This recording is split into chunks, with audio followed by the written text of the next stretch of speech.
علی بھائی اگلا سوال ہے، اہل تشیع کے ممبروں سے عموماً بڑے ذمہ دار علماء کی جانب سے بھی سیدنا عمر فاروق رضی اللہ عنہ کو نعوذ باللہ سیدہ فاطمہ سلام اللہ علیہا کے قاتل کے طور پر پیش کیا جاتا نعوذ ہے، باللہ من ذالک۔ اور اس سے بھی بڑھ کر خطرناک بات یہ ہے کہ سیم اسی طرح کی گفتگو آپ کے مرشد مولانا اسحاق فیصل آبادی صاحب نے بھی فرمائی ہے۔ علی بھائی اس حوالے سے آپ کا موقف کیا ہے؟ میں موقف تو اپنا بعد میں دیتا ہوں نا، پہلے تو یہ مولانا اسحاق صاحب کے اوپر جو اہل حدیث نے جھوٹ باندھا ہے نا، اللہ تعالیٰ ان کو ہدایت دے، ان لوگوں نے مولانا اسحاق صاحب کے ساتھ 2 نمبری کی ہے، اور اس کے باوجود مولانا اسحاق صاحب نے اپنی زندگی میں ویڈیو ریکارڈ بھی کروا دی تھی، کلیریفیکیشن دی تھی کہ آپ نے میری ویڈیو آؤٹ آف کنٹیکسٹ پیش کی ہے۔ 40 اہل حدیث علماء نے مل کے ان کے اوپر گمراہی کا فتویٰ لگایا، حالانکہ مولانا اسحاق صاحب نے ریٹن میں ان کو دیا تھا کہ میری یہ بات یوں نہیں یوں تھی، وہ چونکہ اہل تشیع نے بھی آدھی ویڈیو کاٹ کے چڑھائی۔ سر آپ اپنے بابوں کی آدھی ویڈیو کاٹ کے چڑھائیں، میں کبھی بھی اس کے اوپر کلپ نہیں بناؤں گا جب تک میں پوری بات دیکھ نہ لوں۔ میرے سے ابھی تک زندگی میں ایک دفعہ غلطی ہوئی ہے، وہ چپل والے مسئلے میں نے وہ کلپ ڈیلیٹ کرا کے تو اپنی رجوع ریکارڈ کروائی ہے، وہ مجھے کسی نے بتایا تھا کلپ، اس سے نہ پہلے نہ بعد میں نے کبھی، جب تک میں خود پوری بات سن نہ لوں میں کسی کے بارے میں بات نہیں کرتا۔ آپ یوٹیوب پہ کلپ ہے، جا کے لکھیں ڈڈ حضرت عمر مرڈر فاطمہ، انگلش میں ٹائٹل ہے، لاکھوں لوگوں نے دیکھا ہے۔ مولانا اسحاق صاحب سے سامنے یعنی فون کال کے اوپر ان کا فتاویٰ آن لائن پہ ان سے کوشچن ہوا ہے کہ آپ نے جو ہے وہ ایک مجلس میں کہا کہ حضرت عمر جو ہے وہ قاتل ہیں، تو انہوں نے پہلے تو پھکی دی ہے کہ اگر میں ان کو قاتل سمجھتا ہوتا تو میں حضرت عمر ان کو کہتا اور رضی اللہ عنہ کہہ رہا ہوتا، جو میرے نبی کی بچی کا قاتل ہے۔ تم لوگوں کی عقل نہیں کام کرتی کہ اگر میں اس کو قاتل سمجھتا ہوتا تو میں اس کو رضی اللہ عنہ کہہ رہا ہوتا؟ Point to be noted. پھر انہوں نے کہا کہ بیسیکلی اس وقت یہ پرویز مشرف کا دور تھا جب وہ ناظم اور نائب ناظم ہوا کرتے تھے، تو وہاں پہ سنی شیعہ کنفلکٹ کو ختم کرنے کے لیے فیصل آباد سٹی میں ایک انہوں نے سیمینار کیا تھا، اس میں مولانا اسحاق صاحب کو بلایا، چونکہ مولانا اسحاق صاحب ہی تھے جو سنی شیعہ کے درمیان ایک کامن پرسنالٹی کے طور پہ ہیں جو اتحاد امت کی بات کر سکتے ہیں، باقی تو ہمیشہ وہ فرقہ وارانہ بات ہی کرتے ہیں، توڑنے کی، وہ جوڑنے والی تھی، کرنے والے تھے۔ اس میں انہوں نے یہ بات کی تھی کہ جب شیعہ کو یہ بتایا گیا ہے شیعہ کے حوالے سے کہ حضرت عمر قاتل ہیں حضرت فاطمہ کے، نعوذ باللہ، تو انہوں نے گالیاں دینی ہے نا، انہوں نے یہ نہیں کہا تھا کہ میرا یہ عقیدہ ہے، اور ساتھ انہوں نے آگے جو بولا وہ انہوں نے کاٹ دیا۔ وہ ویڈیو وہ بھی لاکھوں لوگوں نے دیکھی ہے، پڑی ہوئی ہے، وہ آپ اوریجنل ویڈیو بھی دیکھ لیں بغیر کٹنگ کے۔ تو انہوں نے کہا سنیوں کو تو یہ بتایا گیا ہے کہ یہ دل و جان سے نبی کے جانثار تھے ابو بکر و عمر، تو انہوں نے تو شانیں ہی بیان کرنی ہے نا، تو یہ انہوں نے کاٹ دیا۔ تو انہوں نے تو یہ بات بھی کی تھی۔ پھر انہوں نے کلیئر کیا کہ میں حضرت عمر کو نعوذ باللہ سیدہ فاطمہ کا قاتل نہیں سمجھتا، نعوذ باللہ من ذالک، استغفر اللہ واتوب الیہ۔ انہوں نے کہا کہ یہ سنی اور شیعہ دونوں کو گمراہ کیا نا جس کتاب نے، سنیوں میں تو بہت کم لوگ ہیں، شیعہ میں زیادہ ہیں، چونکہ یہ سودا مصائب والا بکتا ہے۔ تو مولانا اسحاق صاحب اکثر کہتے تھے، اور میں بھی شیعہ سے کہتا ہوں، وحدت امت والی ان کی ویڈیو میں انہوں نے کہا ہے کہ پہلے اصول اور مبادی طے کریں، اور یہ جو آپ محرم کے دنوں میں مصائب بیان کر رہے ہیں نا، ان مصائب کی پہلے اسناد بیان کریں اپنے اصول شیعہ کی احادیث کی کتابوں میں سے، اصول حدیث کے اوپر، جب ثابت ہوں تو پھر بیان کریں، کہانیاں نہ کروائیں۔ جیسے وہ اگلے دن میں نے وہ کتاب پڑھی ان کی صلح حسن کے اوپر آئی ہے، ظہور احمد فیضی صاحب کی، بڑی بڑی پھکی دی تھی انہوں نے، خود بریلویوں کو۔ انہوں نے کہا آپ تو کہتے ہو کہ شیخ عبد القادر جیلانی اولیاء کے سردار ہیں، اور تمام اولیاء کی گردن پہ شیخ عبد القادر جیلانی کا پاؤں ہے، اور جو یہ نہ مانے کہ شیخ عبد القادر جیلانی میرے سردار ہیں اور میری گردن پہ ان کا پاؤں وہ نہ مانے، تو اس کی گردن پہ خنزیر کا پاؤں۔ تو انہوں نے کہا میں پوچھتا ہوں کہ عبد القادر جیلانی کا مرتبہ ہے یا مولا علی کا مرتبہ زیادہ ہے؟ مولا علی کا۔ تو انہوں نے کہا جو مولا علی کی بیعت نہ کرے اس کی گردن پہ کس کا پاؤں؟ کڈی وڈی پھکی دیتی۔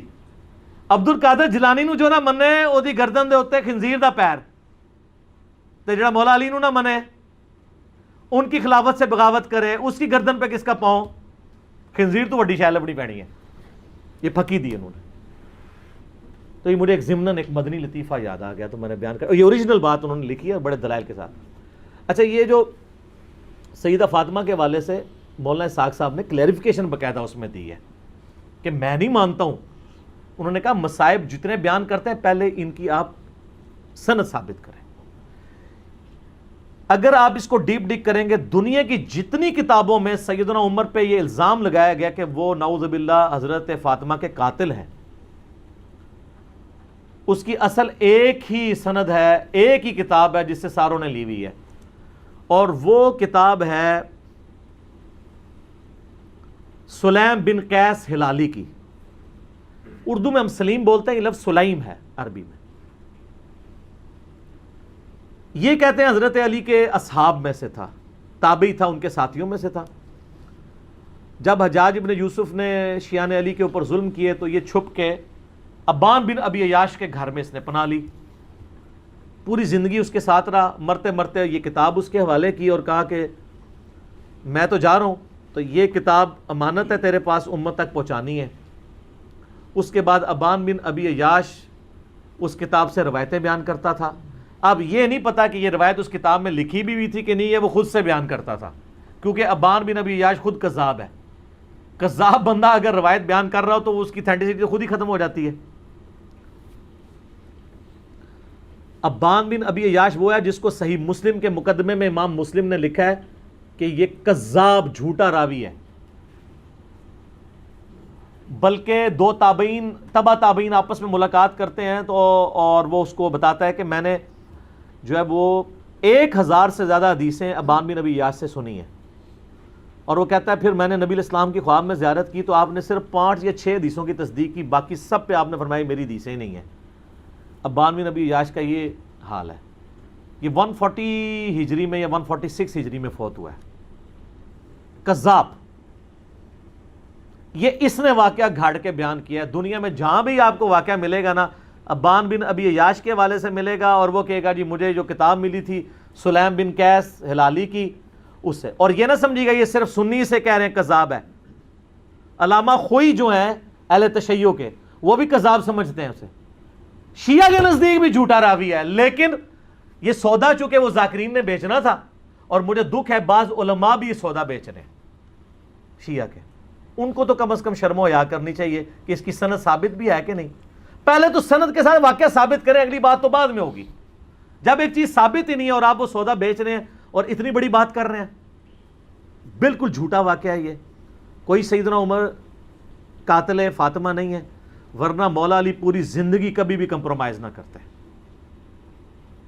مولا علی کو یہ حدیث نہیں پتا تھی، بخاری و مسلم دونوں میں حدیث ہے، فاطمہ میرے جگر کا ٹکڑا ہے، جس نے فاطمہ کو تکلیف دی اس نے مجھے تکلیف دی، اور جس نے فاطمہ کو قتل کیا ہو مولا علی اس کے ساتھ ہوں، اور اپنی بچی کا رشتہ ام کلثوم کا اس کو دے دیں. اور یہ وہ چیز ہے جو شیعہ کی کتابوں میں موجود ہے. وہ تعویل کرتے ہیں کہ جی وہ زبردستی لیا تھا. انکاری کوئی نہیں ہے، ذاکرین انکاری ہو جائے، ذاکرین تو ہے ہی جاہل ہے نا، ان کے پاس تو علم ہے ہی نہیں ہے.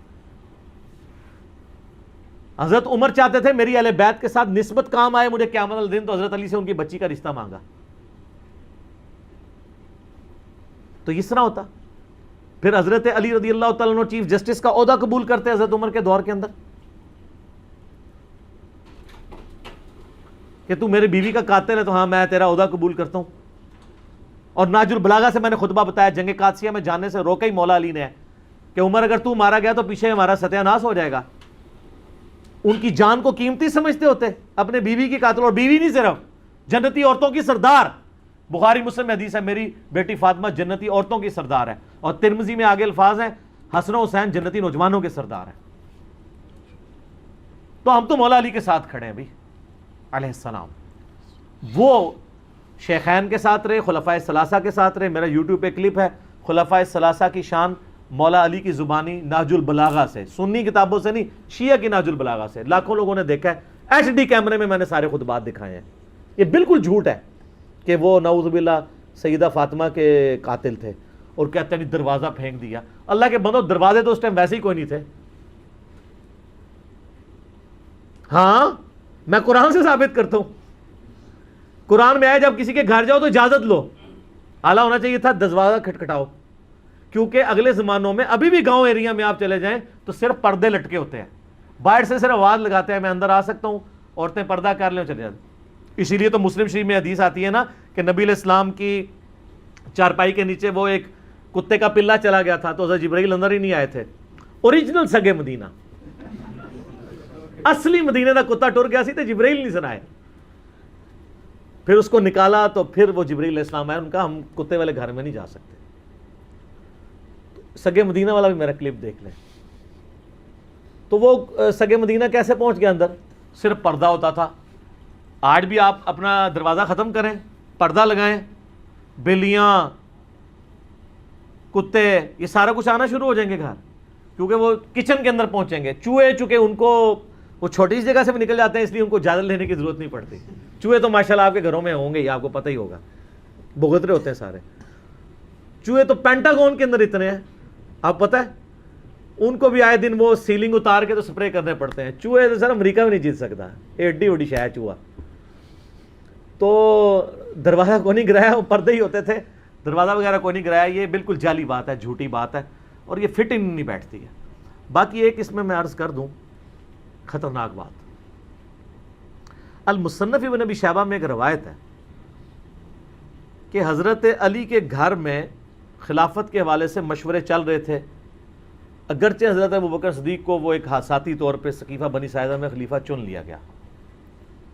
تو اس روایت میں آتا ہے کہ حضرت عمر آئے اور سیدہ فاطمہ کے گھر کے باہر کھڑے ہو کے انہوں نے کہا، اے فاطمہ آپ رسول اللہ کی بیٹی ہیں اور ہمیں دنیا میں رسول اللہ کے بعد سب سے بڑھ کر عزیز ہیں، لیکن مجھے پتہ چلا ہے کہ یہ زبیر اور علی اور انصار مدینہ آپ کے گھر میں مشورے کرتے ہیں آ کے خلافت کے حوالے سے، جبکہ آپ کو پتہ ہے کہ حضرت ابوبکر کو خلیفہ چن لیا گیا ہے.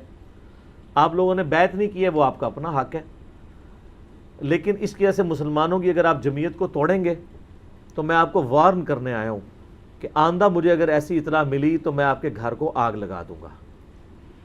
یہ روایت ہے المصنف ابن ابی شیبہ میں. اس سے بڑی بدبختی یہ ہے کہ بعض سنی علماء اس حدیث کو صحیح بھی سمجھتے ہیں. ہمارے جہلم شہر میں نا شیخ زبیر علی زئی صاحب کے نافرمان شاگرد غلام مصطفیٰ ظہیر صاحب حفظہ اللہ تعالی من الجنت والناس، انہوں نے باقاعدہ السنہ رسالے میں اس حدیث کا دفاع کیا ہے. اور ان کا اگر کوئی اس حدیث پہ یہ کہے گا نا کہ اس حدیث سے تو حضرت عمر کے بارے میں یہ مسئلہ کھڑا ہو رہا ہے، اور بخاری و مسلم حدیث ہے جس نے فاطمہ کا دل دکھایا اس نے میرا دل دکھایا، اور قرآن کی آیت ہے کہ جو اللہ اس کے رسول کو اذیت دیتے ہیں ان الذین یؤذون اللہ ورسولہ لعنہم اللہ فی الدنیا والآخرہ، دنیا اور آخرت کی زندگی میں اللہ کی لعنت ہے ان پہ، ان کے لیے عذاب تیار کر رکھا ہے.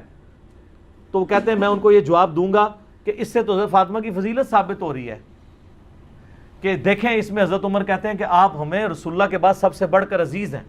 تو حضرت فاطمہ کتنی محبت کرتے تھے حضرت فاطمہ کے ساتھ حضرت عمر. ان کو وہ پہلا حصہ نظر آیا، اگلا نظر ہی نہیں آیا کہ انہوں نے کہا میں آگ لا دیں گا تیرے. نعوذ باللہ من ذالک، یہ کسی کی جرت نہیں ایسی بات کر جائے. تو میں نے اس کے خلاف آواز بلند کی کہ میں اس روایت کو صحیح نہیں مانتا. اور وہ کیسے؟ مولانا اسحاق صاحب ان دنوں زندہ تھے، میں نے ان سے یہ چیز خود ڈسکس کی تھی. ان کا بیٹا یہ روایت ہی جعلی ہے. میں نے کہا کیوں؟ وہ کہنے لگے اس میں جو راوی ہے نا حضرت عمر کا غلام زید بن اسلم، اور اسلم جو ہے وہ حضرت عمر کا غلام تھا. حضرت عمر کا غلام اسلم اس وقت حضرت عمر کی غلامی میں نہیں آیا تھا جس زمانے کا یہ واقعہ رپورٹ کر رہا ہے. وہ تو حضرت عمر کے دور خلافت میں ان کے پاس آیا، اور یہ واقعہ تو حضرت بکر کا ہے. تو یہ اس نے سند بیان نہیں کی ہے. پھر میں نے شیخ زبیر علی زئی صاحب سے بھی ڈسکس کیا. انہوں نے کہا یار میں اس حدیث کو پہلے تو صحیح سمجھتا تھا، لیکن مجھے فیصل آباد سے بابا جی نے کال کی. کون؟ مولانا اسحاق صاحب. مولانا اسحاق صاحب جو ہے شیخ زبیر علی زئی صاحب کے بھی استاد ہیں ان معنوں میں. تو مجھے انہوں نے کہا شیخ صاحب بات یہ ہے کہ یہ روایت کو اگر آپ صحیح مانیں گے تو حضرت عمر کو کیسے بچائیں گے؟ یہ تو سند ہی پوری نہیں ہے اس کی، کیونکہ جو راوی بیان کر رہا ہے اس نے وہ زمانہ نہیں پایا. اگر وہ صحابی ہوتا تو ہم اس کی روایت قبول کر لیتے کہ کسی اور صحابی سے سنا ہوگا. تابعی کی روایت چھوٹی بھی نہیں قبول ہوتی. تو حضرت عمر کے بارے میں جو روایت ہے اس کو پھر شیخ زبیر صاحب کہتے ہیں کہ میں بھی اب اس کو صحیح نہیں مانتا. مولانا اسحاق صاحب کا موقف مضبوط ہے، لیکن جو ان کا شاگرد ہے زبیر علی زئی صاحب کا غلام مصطفیٰ ظہیر صاحب، تو ان کو میں نے جب کہا میں نہیں اس کو مانتا، تو انہوں نے آگے سے دیکھیں کیا دھمکی لگائی. وہ کہتے ہیں کہ جی تم یہ کہو کہ اگر یہ روایت صحیح ہو تو تمہاری بیوی کو ایک مجلس میں 3 طلاقیں، کیونکہ غلام مصطفیٰ ظہیر صاحب کے نزدیک بھی ایک مجلس میں 3 طلاقیں اسٹیبلش ہو جاتی ہیں تینوں، اور رجوع نہیں ہو سکتا، اور زبیر لیزئی صاحب کے نزدیک بھی اور میرے نزدیک بھی. تو یہ ان کا تقیہ کلام ہے کہ چلو اس کی بیوی فارغ کرو. تو میں نے ان کو پتا کہ میں نے پھکی والا جواب دیا، میں نے کہا اگر یہ روایت صحیح ہو تو مسلک اہل حدیث کو 3 طلاقیں، جس مسلک میں حضرت عمر کی ایسی توہین بیان ہو، کیسی وڈی پھکی دی تھی. میں کہا میری بیوی نو نہیں تو آڈے فرقے نو 3 طلاقاں، جس فرقے میں یہ روایت صحیح ہو. یا سنہ رسالے میں دفاع کیا ہوا انہوں نے اس روایت کا. ہمارے نزدیک یہ روایت بالکل جعلی ہے، اور یہ نعوذ باللہ من ذالک انتہائی گستاخی ہے، چاہے کسی نے بھی کیا کہ حضرت فاطمہ کو جا کے کوئی دھمکی لگائے اس طریقے سے. تو دھمکی تک تو مصنف ابن ابی شیبہ سے چلیں، وہ لولے لنگڑے محدثین کا سہارا لے کے جو آج کے دور کے جو صحیح کہتے ہیں. امام ابن ابی شیبہ نے تو تحقیم نہیں کی ہوئی ہے، وہ معاملہ چلا لیتے ہیں، لیکن اگلا جو واقعہ وہ تو کہیں بھی نہیں لکھا ہوا. وہ کہتے ہیں جی جب دھمکی دی تھی تو پھر لگا بھی دیتی ہوئے گی تو مار بھی دیتا ہوئے گا. وہ آگے پھر اس کے آگے سٹوری جوڑ لیتے ہیں. میں نے بتایا نا ہمارے ملک میں اگر کسی کی فضیلت میں 10 ہے نا تو ایک بندہ آ کے 10 اور لگاتا ہے، دوسرا 10 اور، وہ لاکھ تک پہنچا دیتا ہے.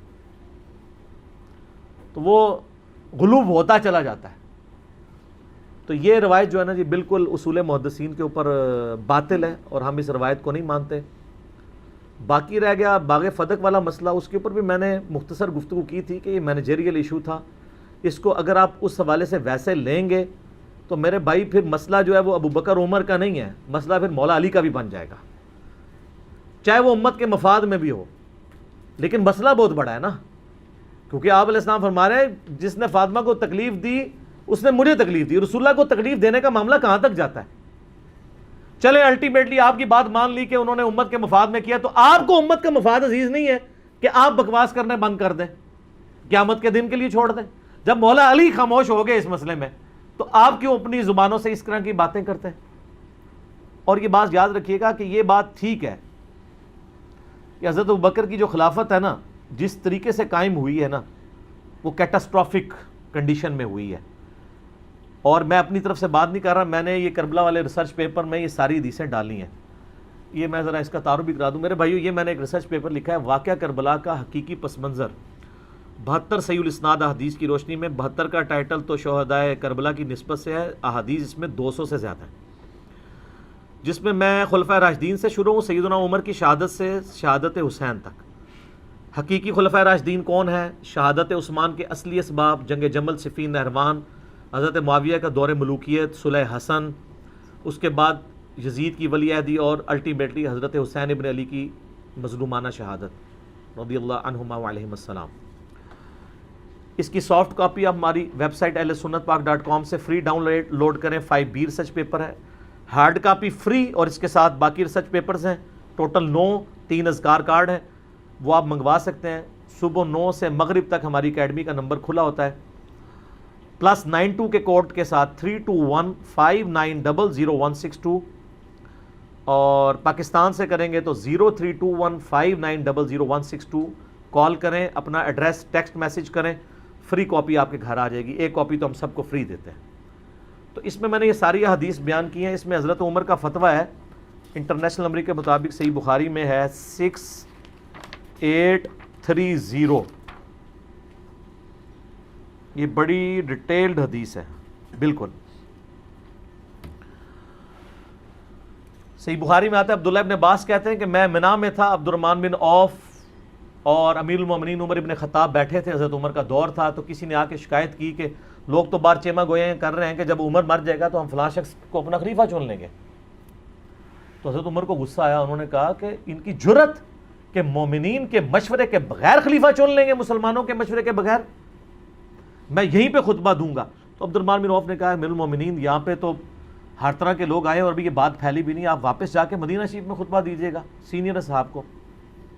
اور اس پہ میں اکثر کہتا ہوں کہ اگر یہ یوٹیوب پہ بات آئی ہوتی نا، حضرت عمر کا یوٹیوب پہ کلپ چڑھتا، ظاہر ہے سپر پاور چیلنج ہو رہی تھی. آپ دیکھتے ہیں ذرا سا مسئلہ ہوتا ہے، ٹرمپ کا ٹویٹ آ جاتا ہے، وہ پھر پینٹاگون میں بیٹھ کے بات نہیں کرتا، وہ ٹویٹ کرتا ہے کہ سارے کان کھول کے سن لو.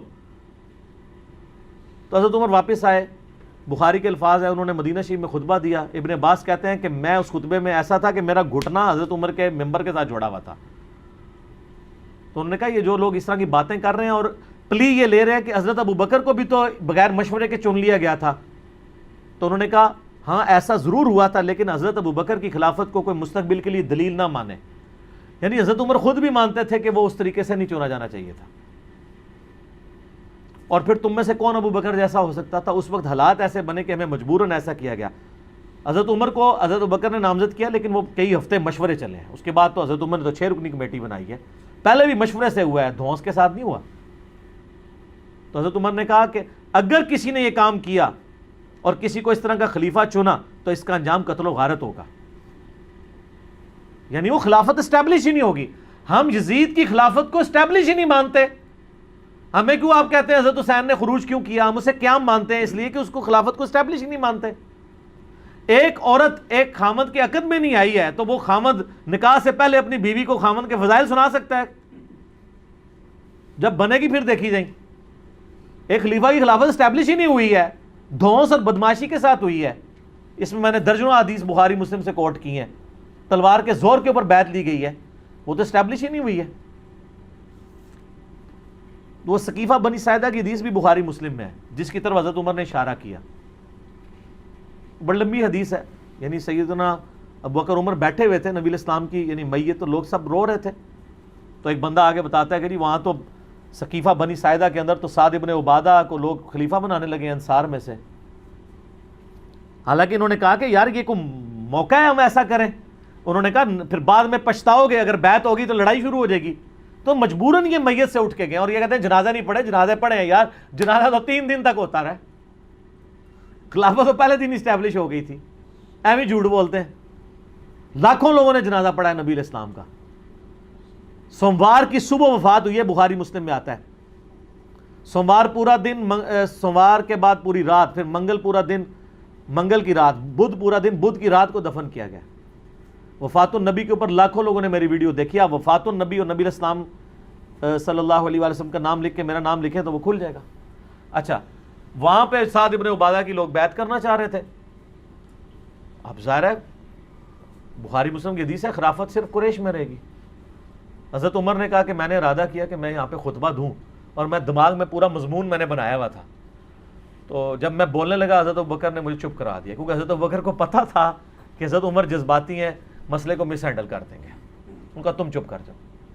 پھر حضرت ابوبکر نے بڑے پازیٹیو انداز میں انہوں نے کہا انصار مدینہ، تم نے تو رسول اللہ کو یہاں پہ دعوت دی اور تمہاری مدد سے یہ سب کچھ ہے، یہ تمہاری برکات ہیں. تم ہمارے وزیر کے طور پہ رہو گے جیسا کہ نبی علیہ السلام کے وزیر کے طور پہ تھے. اور نبی علیہ السلام قریش میں سے ہیں اور عرب کا ماحول قبائلی ہے. اگر قریش میں سے خلیفہ نہ چنا گیا تو باقی قبائل اس کو خلیفہ ہی نہیں مانیں گے. اور نبی علیہ السلام نے فرمایا بھی تھا کہ خلافت قریش میں رہے گی. تو پھر انصار میں سے خود لوگ کھڑے، انہوں نے کہا واقعی رسول اللہ قریش میں سے تھے، لہذا قریش میں سے کسی کو خلیفہ ہونا چاہیے. پھر حضرت ابوبکر نے کہا یہ کھڑے ہیں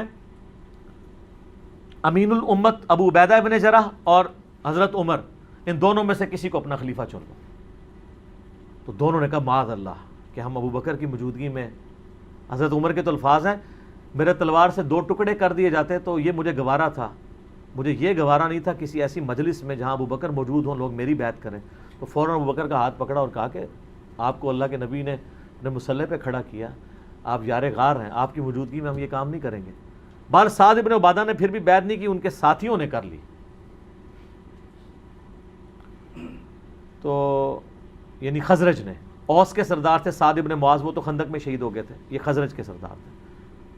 بعد میں حضرت عمر کی بھی بیعت انہوں نے کی، لیکن کسی نے ان کو قتل نہیں کروایا. یہ تو بعد میں دھونس زبردستیاں شروع ہو گئیں. تو ملوکیت کے اندر حضرت علی نے بھی نہیں کیا تھا خوارج کو. جب وہ حضرت علی کے فوجیوں کو قتل کرنا شروع ہوئے تو ایز اے لاسٹ ریزارٹ جن لوگوں نے جتھا بنایا، چاہے خوارج ہوں چاہے جمل ہو صفین، وہ جتھا بنانے کے اوپر ہوا تھا ریٹ آف دی گورنمنٹ کو چیلنج کرنے پہ. اب بخاری مسلم کے آگے الفاظ ہیں کہ جب یہ بیعت ہو گئی تو پھر 6 مہینے تک حضرت علی نے بیعت نہیں کی. حضرت علی کے دل میں یہ دکھ تھا کہ انہوں نے مجھے کیوں نہیں مشورے میں شامل کیا، ہم اہل بیعت ہیں. ان 6 مہینوں میں حضرت فاطمہ بھی بیمار ہوئیں، فوت ہو گئیں۔ حضرت فاطمہ کی شہادت کے بعد، جس کو شیعہ شہادت کہتے ہیں، ہم اسے وفات کہتے ہیں، لیکن ہم ان کو شہادت بھی سمجھتے ہیں، کیونکہ مسلم میں حدیث ہے اگر کسی کے دل میں شہادت کی تمنا ہو، اس سے اپنے بسترے پہ بھی موت آئے، وہ شہید ہی ہے۔ ان معنوں میں شہادت کہہ رہا ہوں، ویسے نیچرل ڈیتھ ہوئی ان کی۔ سیدنا علی نے پیغام بھیجا حضرت ابوبکر کی طرف۔ اس حدیث میں آتا ہے بخاری مسلم کی کہ لوگ جب تک فاطمہ زندہ رہیں تو حضرت علی کے ساتھ پھر بھی کچھ تعلق تھا، بعد میں لوگوں نے آنکھیں ماتھے پہ رکھنا شروع کر دیں۔ حضرت علی نے حضرت ابوبکر کو پیغام بھیجا کہ میرے گھر آئیں۔ آپ نوٹ کریں کہ امت کے امام ہیں اس وقت حضرت ابوبکر، خلیفۃ المسلمین ہیں، اور ایک عام شخص کہہ رہا ہے کہ مجھے آگے گھر ملے۔ وہ عام بندہ نہیں تھا، حضرت ابوبکر کو بھی پتا تھا یہ خلیفت نبی صلی اللہ علیہ وآلہ وسلم کے قریبی اہل بیت ہیں، اور میں خلیفت اور رسول ہوں، اس کا یہ مطلب نہیں ہے کہ میں اہل بیت سے اوپر ہو گیا ہوں۔ وہ آگے، اور حضرت علی نے کہا کہ دیکھنا عمر کو ساتھ نہیں لینا۔ یہ حضرت عائشہ روایت کر رہی ہیں، پوری حدیث بخاری مسلم میں، اور حضرت عائشہ کہتی ہیں کہ حضرت علی ناپسند کرتے تھے کہ عمر کو لایا جائے، کیونکہ حضرت عمر جذباتی تھے، اس وجہ سے، یہ نہیں کہ ویسے کوئی دشمنی تھی۔ تو حضرت عمر نے کہا میں آپ کو نہیں جانے دوں گا۔ ہائے ہائے، حضرت ابوبکر کہتے ہیں کہ واللہ رسول اللہ کے گھر والوں سے مجھے کوئی نیگیٹو امید نہیں ہے۔ ظاہر ہے اس زمانے میں آپ بلا کے کسی کو قتل کر دیں تو ختم۔ آج والا صاحب تو نہیں تھا کہ ایک وزیر اعظم ماریں گے تو اسی پارٹی کا دوسرا وزیر اعظم بن جائے گا، وہاں تو خلیفہ کا مطلب خلیفہ تھا۔ آپ صلی اللہ علیہ وآلہ وسلم کے اہل بیت کے ناطے حضرت ابوبکر نے پروٹوکول دیا، اور حضرت ابوبکر صدیق رضی اللہ تعالیٰ عنہ خود مولا علی کے پاس آئے ان کے گھر میں۔ آپ اندازہ کریں، ٹھیک ہے۔ اور حضرت ابوبکر کی حدیث بھی ہے صحیح بخاری کے اندر کہ محمد صلی اللہ علیہ وآلہ وسلم کے قرب کو ان کے اہل بیت کے قرب میں تلاش کرو۔ اور اس حدیث کو امام بخاری حضرت حسن و حسین کے چیپٹر میں لے کے آئے ہیں، امہات المومنین کے چیپٹر میں نہیں لائے۔ پوائنٹ ٹو بی نوٹڈ، حالانکہ وہ بھی اہل بیت ہیں، لیکن انہوں نے اہل بیت سے مراد حسن و حسین کو لیا۔ تو حضرت ابوبکر کے دل میں تو پھر قدر تھی نا اہل بیت کی۔ جب پہنچے تو پھر سیدنا علی رضی اللہ تعالیٰ عنہ نے کہا کہ اے ابوبکر، اللہ نے جو آپ کو ہم پہ فضیلت دی اس امر خلافت میں، ہمیں آپ سے کوئی حسد نہیں، لیکن اہل بیت رسول کے ناطے صلی اللہ علیہ وآلہ وسلم کیا ہمارا یہ حق نہیں تھا کہ آپ ہمیں اس مشورے میں شامل کرتے ہیں؟ بس اتنی بات کی تو حضرت ابوبکر نے رونا شروع کر دیا۔ کیا مطلب؟ مان لیا کہ مسئلہ مس ہینڈل ہوا ہے، اگرچہ بد نیتی سے نہیں ہوا، وہ خزرج کی وجہ سے مس ہینڈل ہوا سقیفہ بنی ساعدہ میں۔ وہ جب رونا شروع کیا تو حضرت علی نے کہا بس۔ پھر حضرت بکر نے کہا اللہ کی قسم مجھے رسول اللہ کے گھر والے اپنوں سے بڑھ کے عزیز ہیں۔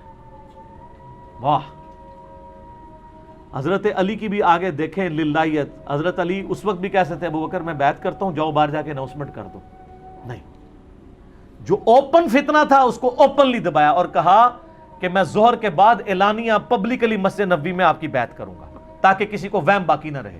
بخاری مسلم کے الفاظ ہیں، ظہر کی نماز کے بعد حضرت ابو بکر ممبر پہ چڑھے، خطبہ دیا اور حضرت علی کی بیعت میں ڈیلے کی وجہ بیان کی، اور اس کے بعد حضرت علی ممبر پہ چڑھے اور انہوں نے حضرت ابوبکر کے فضائل بیان کیے۔ حضرت ابوبکر نے حضرت علی کے فضائل بیان کیے اور حضرت علی نے حضرت ابوبکر کے، اور پھر کہا کہ میں بیعت کرتا ہوں۔ اور اس حدیث کی کنکلوژن ان الفاظ پہ ہوتی ہے کہ پھر سارے مسلمان حضرت علی سے خوش ہو گئے، ٹھیک ہے۔ لیکن ان 6 مہینوں میں کسی نے تلوار کی دھونس پہ حضرت علی سے بیعت نہیں لی ہے، اس لیے کہ انہوں نے پارٹی جتھا نہیں بنایا۔ لیکن آپ ملوکیت کے دور میں آ جائیں، یزید کے ابا جی نے اپنی زندگی میں زبردستی بیعت لی اپنے بچے کے لیے، حالانکہ خود زندہ ہے۔ ایک بار میں 2 خلیفوں کی بیعت ہو بھی نہیں سکتی کہ میں جب مروں گا تو یہ ہوگا۔ صلح حسن سائڈ پہ رہ گئی جس میں یہ طے تھا کہ امت کو شورا پہ چھوڑو گے، تو یہ فرق ہے۔ حضرت عثمان کو دیکھ لیں، 300 بندوں نے 40 دن تک گھر کا گھیراؤ کیا ہے، کسی کو قتل نہیں کروایا۔ الٹا صحیح بخاری میں 695 نمبر حدیث ہے، صحابہ پوچھ رہے ہیں کہ نماز کیسے پڑھیں ہم ان کے پیچھے، مسجد پہ انہوں نے قبضہ کر لیا۔ انہوں نے کہا نماز تو مسلمانوں میں نیکی کا کام ہے، نیکی کے کاموں میں ان کا ساتھ دو، برائی سے الگ رہو، انہی باغیوں کے پیچھے نماز پڑھو۔ امام بخاری نے باب باندھا ہے باغی اور بدتی کے پاس پیچھے نماز پڑھنے کا حکم۔ حضرت عثمان کی خلافت سٹیک پہ ہے، پھر بھی حضرت عثمان کہہ رہے ہیں کہ نہیں، اولو العلم قائما بالقسط، میرا انکار کیا نا تو اسلام سے نہیں نکل گئے، نمازیں ان کے پیچھے پڑھو، اور تو ہم کہانی کرائی گئی ہے کہ یہ کوئی یہودی سازش تھی، تو حضرت عثمان کہتے تھے یہودیوں کے پیچھے نمازیں پڑھو. یہ آپ ذرا شہادت عثمان کے جعلی نہیں اصلی اسباب بخاری مسلم کی روشنی میں اس میں پڑھیں گے نا اس پمفلٹ میں، تو آپ کو پتہ چل جائے گا. تو بات کہاں سے کہاں چلی، مولا علی ابو بکر کے ساتھ بھی رہے، عمر کے ساتھ بھی رہے، عثمان کے ساتھ بھی رہے رضی اللہ عنہم اجمعین وعلیہم السلام اجمعین. لہٰذا اگر یہ سیدنا عمر قاتل فاطمہ ہوتے نعوذ باللہ من ذالک تو ایسا معاملہ نہ ہوتا. جھوٹ نہ بولا جائے، مصائب کو چسکا لے کے بیان کرنا بغیر سند کے، اور اس میں بالکل علم کی پرواہ نہ کرنا اور جذبات کے ساتھ کھیلنا لوگوں کے، یہ بالکل علمی ظلم ہے. باقی میں نے حدیث قرطاس جو ہے وہ کاغذ قلم والی حدیث، وہ کہتے ہیں نا جی وہ نبی الاسلام کو آخری وقت میں وصیت نہیں لکھنے دی، اس کے اوپر 3 گھنٹے کا لیکچر دیا ہے. مسئلہ نمبر 55B، وصی رسول کون ہے اور حدیث قرطاس کا تحقیقی جائزہ. میں نے ثابت کیا ہے کہ نبی علیہ السلام کا وصی قرآن ہے، اور پولیٹیکل سکسیسر نبی علیہ السلام کی وصیت سے نہیں بلکہ صحابہ کی اجماع امت سے حضرت ابو بکر ہے. وصی کوئی بھی نہیں ہے، اس لیے ہم وصی رسول نہیں کہتے حضرت ابو بکر کو، خلیفۃ الرسول کہتے ہیں. وصی کوئی نہیں، وصی قرآن ہے. ٹھیک ہو گیا جی.